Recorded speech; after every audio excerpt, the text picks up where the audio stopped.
Look at a map of Afghanistan, and you'll notice this weird geographic anomaly stretching off to the east. This is the Wakhan Corridor, a narrow strip of land, sometimes just 16 kilometers wide, wedged between Tajikistan and Pakistan, reaching out to touch the border of China.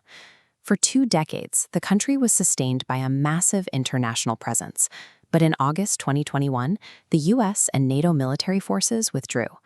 The moment those planes left, the Taliban swept back into power. The financial fallout was immediate.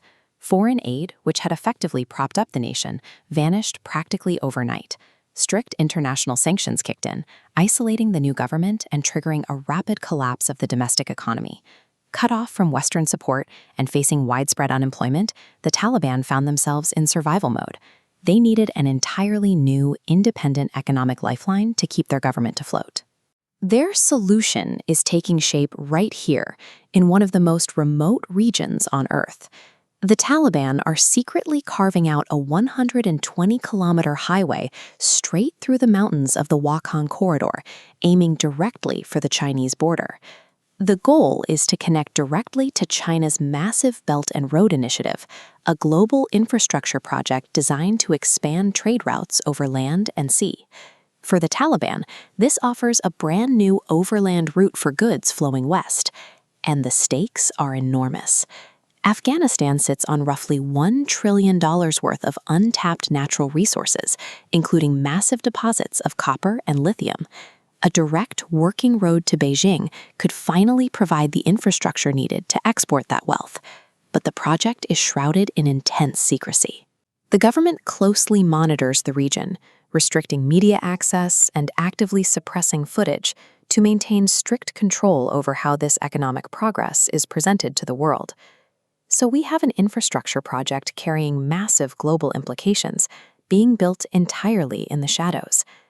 But if you actually look at the physical terrain they're trying to conquer, the reality begins to fracture from the rhetoric. The Wakhan Corridor sits at roughly 5,000 meters above sea level. It is a punishing environment defined by freezing temperatures, a severe lack of clean water, and the constant threat of altitude sickness. Geographically, it was never meant to be a transit hub. In the 19th century, during the rivalry known as the Great Game, this exact corridor was carved out as a deliberate, unlivable buffer zone to keep the British and Russian empires from touching. Simply surviving out here requires incredible endurance, a trait shared by the small nomadic communities that dot the high valleys. Engineering a modern commercial artery through this terrain is an entirely different level of difficulty. History is littered with superpowers underestimating these mountains. When the Soviet Union sent troops into Afghanistan in 1979, their armored columns suffered heavy losses over 9 grueling years, failing to ever gain permanent control over the country. Now, the Taliban are trying to engineer an international trade route through a landscape that both history and geography specifically designed to be impassable. Even if they conquer the mountains, the government is pitching its country as a modern trade partner while enforcing a series of laws that force its domestic society back into isolation. Since regaining power, they have systematically dismantled human rights, effectively erasing women from public life. Girls are banned from secondary schools and universities, sparking courageous but incredibly dangerous domestic protests. The regime's extreme paranoia touches everything, including this new trade route.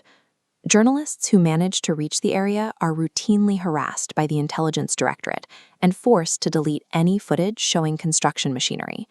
And this instability makes Beijing very nervous. While China certainly wants access to Afghan minerals, they are deeply concerned that the corridor could be used by militant groups to smuggle extremism across their border.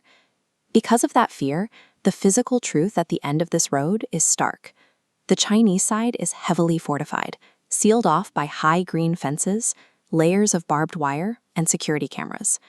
The Taliban's own oppressive governance and inability to guarantee security actively destroy the exact international trust required to open the border they are spending so much energy trying to reach.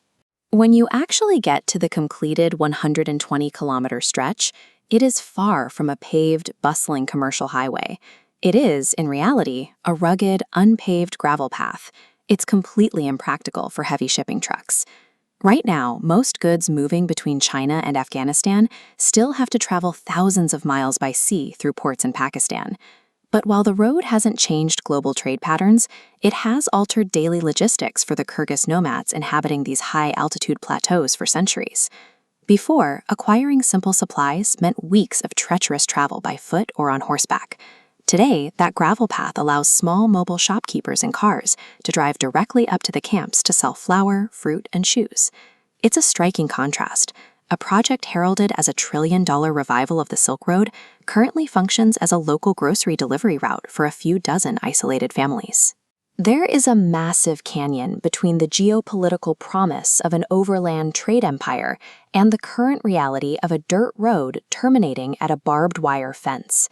Ultimately, this highway is the perfect symbol for modern Afghanistan under Taliban rule. It is a desperate attempt to build a road to the future, engineered by a regime that insists on forcing its people back in time.